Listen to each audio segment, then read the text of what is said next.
Isang mayamang lalaki ang tumingin sa bintana at nakita niya ang isang mahirap na taong kumukuha ng kung ano mula sa kanyang basurahan. Sinabi niya, "Salamat sa Diyos at hindi ako mahirap." Ang mahirap na lalaki naman ay tumingin sa paligid at nakita ang isang hubad na lalaking tila wala sa sarili at nagwawala sa kalye. Sinabi niya, "Salamat sa Diyos at hindi ako nababaliw."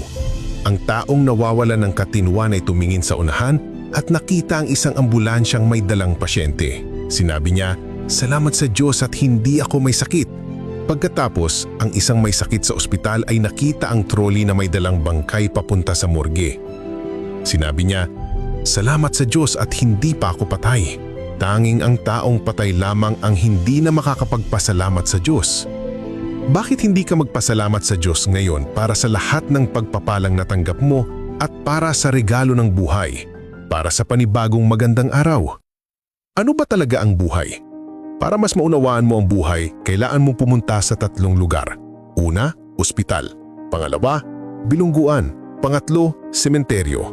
Sa ospital, mauunawaan mo na walang mas hihigit sa kagandahan ng kalusugan. Sa bilungguan, makikita mo na ang kalayaan ang pinakamahalagang bagay.